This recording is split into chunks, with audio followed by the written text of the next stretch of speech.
So this question is very blunt.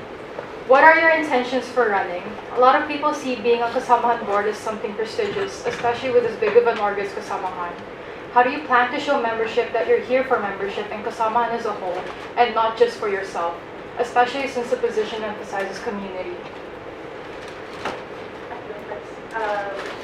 I'm here because this space has given me a space to learn and educate myself, and just without judgment. And I want to continue fostering that space for other Kasamas to feel okay with not knowing as much and learning knowledge that you might not know.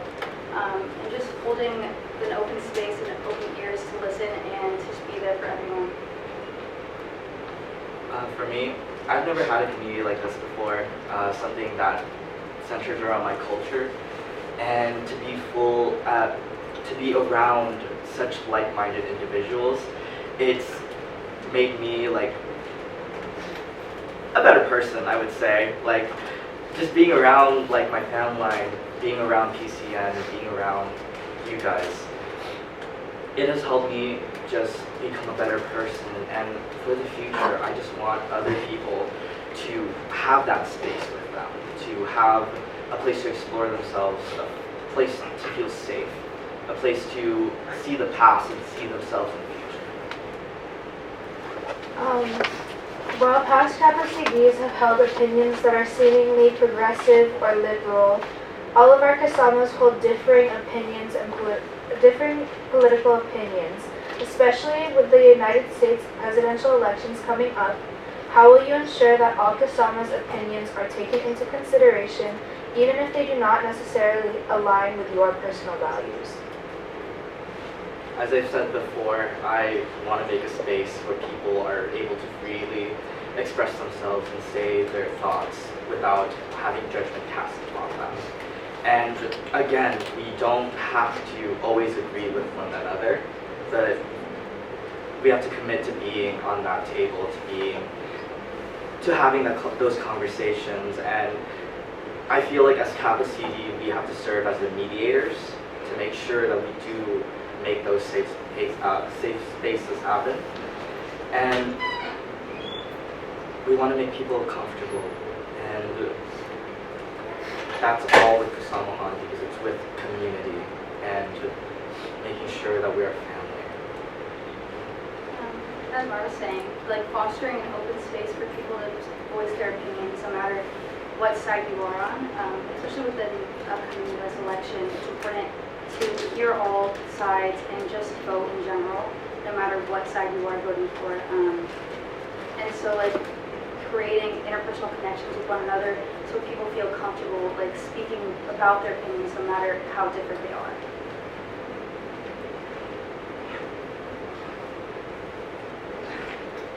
Good morning. You all talk about dialogue. How will you ensure that there is dialogue as we learn together collectively? What does open dialogue look like? And how can you share a dialogue with not only your current and incoming Kasamas, but those who have been here before and other cultural affinity spaces, as well as your family who might not understand and think of us as too involved in our culture?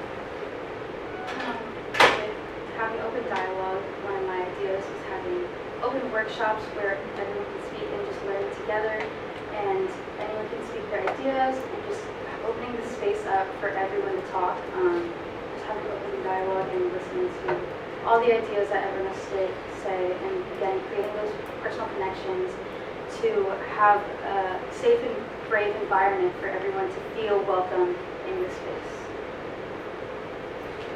For me, one of the events I mentioned was the role of queer people in Filipino media. How can we get straight people to attend those meetings and to talk and give their opinion on it? And as my candidate was talking about, it's those interpersonal connections. It's marketing, framing the conversation as something for everybody. And the marketing materials will also say, for everybody, not just for queer people, because as much as we want to, opinions are like buttholes. Everyone has one. And and we should be able to share those opinions no matter how ethically wrong I may think they are.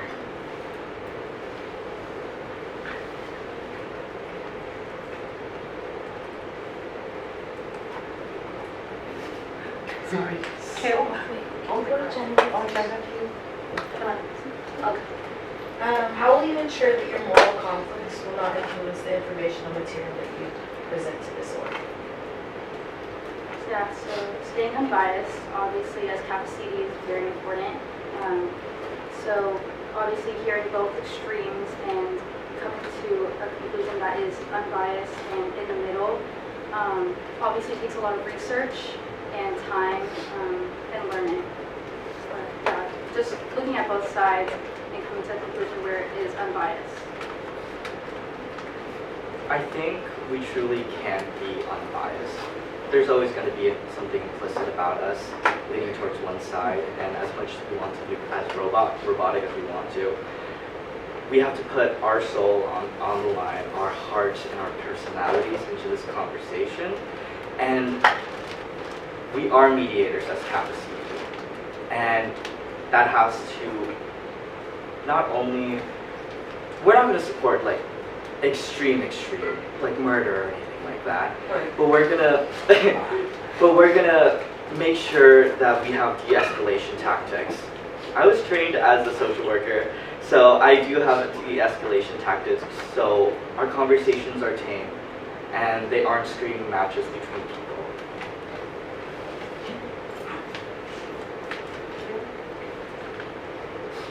Give an honest evaluation of yourself. How familiar are you with politics, both Philippine and American politics? If you're not familiar with either or at one of them, that's fine, but just be honest. I'm a politics major. I'm very experienced in American politics right now. Foreign relations with the Philippines, I'm not the greatest. There's definitely a difference between American and Philippine history that I know. But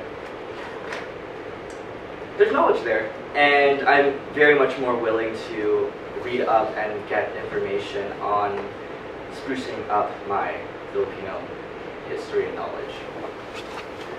Being Kappa CD is very important for full transparency. So my evaluation for Philippine history and history isn't very high. I know a decent amount, but I'm always willing to learn, and that willingness is what's most important to me. With U.S. politics, I work with the nonprofit, and so I know a decent amount. Wouldn't say I'm like the most educated person, but again, willing to learn and grow my education on both.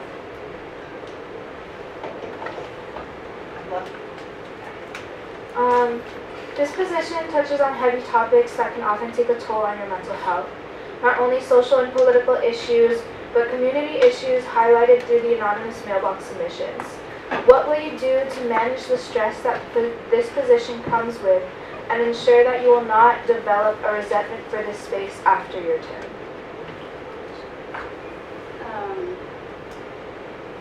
If I were to get elected, I would lean on my co. I think that's a really important thing to touch upon. Like, having a co is why you have a co to lean on them, and it can get very stressful, and I think it's very important to put yourself first.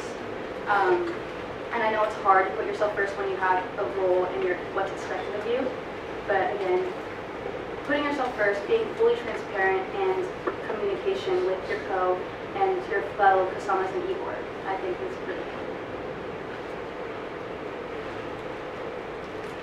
For me,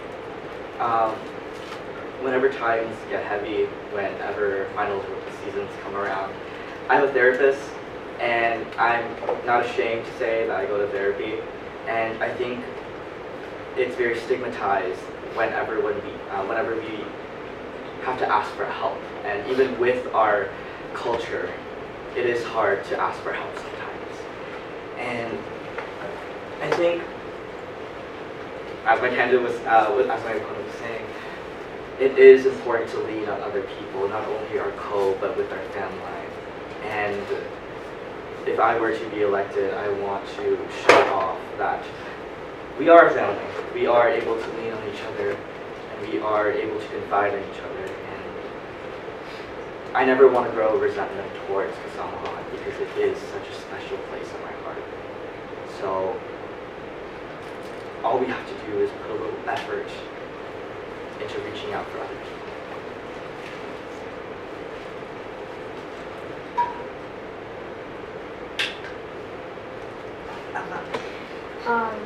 As Kappa Sigis, you are one of the primary resources when it comes to drafting solidarity statements. These statements call on us to show our support for communities that are not just Filipino in a quick and timely manner. However, you also need to ensure that you are accurately representing all of the executive board's opinions and voices when it comes to writing these statements. How will you facilitate swift communication with board to produce these statements? One of my main critiques with Kasama E-Board is that it felt a little disjointed between every other role. I can see that every role has their own aspect, their own event that they have, that they want to do. And I'm a newcomer to the space, so I want to see more of a connectedness with E-Board, and I want to make sure that we're having these clear communications, having these clear passageways to talk to one another, and to ensure that it's swift and it's accurate. I don't want to call on them like 9, 10 p.m. at night. I want to make sure that I'm checking in on them, making sure that it gets out in a timely manner, but it's also not at expense of their stress and their mental health. As the E-Board is very big, I think that in order to get accuracy from the whole E-Board about solidarity statements, it's important to provide them of the research that you've done and provide that for them to look over and just communicate with them and see where they're coming from, and for them to understand where you're coming from, and for you guys to come to a middle ground for the solidarity statements to get put out quickly and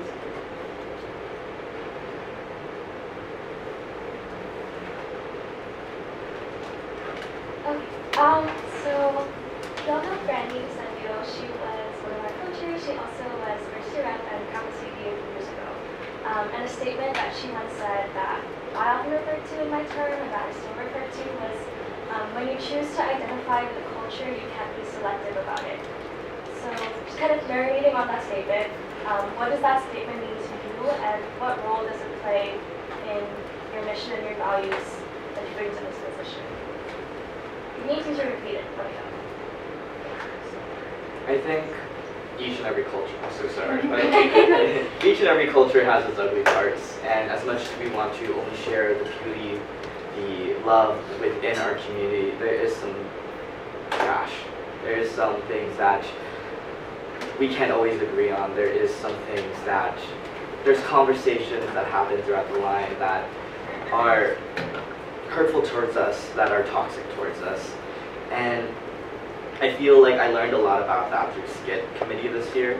And with the character Kyle, it's all about not forgetting about those, but bringing them to light, and again, having those open conversations with one another, and making sure that everyone's heard, and we can move past it, but never forget it. And something my middle school teacher always told me is to forgive, but never to forget. can you repeat the question? Yeah. So Brandy Sepio once said, or at least to me, I don't know if it came from somewhere else first, but she said, when you choose to identify with a culture, you can't be selective about it. What does the statement mean to you, and what role does it play in the mission and the values that you bring to this position? Like I said in my speech and in my platform, we have to accept the good and the bad in our culture. It's what makes us us, and we have to fully accept it to fully understand our culture and why we're here and who we are today. Like Mark said, you kind of have to forgive but not forget, and understanding these uglies of our culture is what brings us here and like who we are. And I think it's important to see both sides.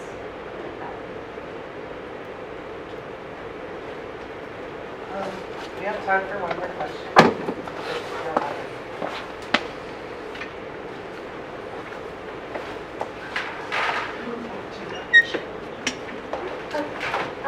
So part of our mission statement and something that we frequently repeat is the phrase unities and solidarity. So Kasamahan stands for unity and solidarity. So with this in mind, how can you advocate for other cultural communities and groups, other marginalized populations, and stand in unity and solidarity even with those who are not Filipino identifying? I think it's important to advocate for all marginalized cultures and a lot of cultures that are also struggling through injustices, and standing with them and being there with them is what's most important, because we can't do it alone, and we wouldn't want to do it alone with our culture, so we wouldn't want someone else to go through that by themselves. So being there for them and being in solidarity with other communities is very important. I think we really have to do our research, put in the effort, not only doing our research, but getting to know other people that are in these communities and making sure that we're not putting them into a single story. We're not putting them onto a single perspective. Because as a person that holds multiple identities that are very much oppressed, I can see how my single identity as a Filipino person could really go against my identity of being a person that is disabled, a person that's queer, or whatever. And I feel like that's the power of intersectionality and the power of unity and solidarity. We do have 2 minutes left. If you have any other questions. Jada? My question is, since politics and a lot of the conversations that we have, a lot of the news, a lot of the solidarity statements, and a lot of the information that is shared is oftentimes either complex or really dense, or can even be difficult for some people to understand, because not everyone comes from the same educational background, not everyone comes from the same country and can speak certain languages. How would you, I guess, make that information digestible, understandable, and available to people when you need to? Even me, sometimes like I have a hard time like understanding what the media is saying about these politics with takes and stuff. And I think it takes a lot of like research and understanding to put out something that is digestible to all people, and accessibility is very important when it comes to politics, so everyone is educated and knows what we're talking about.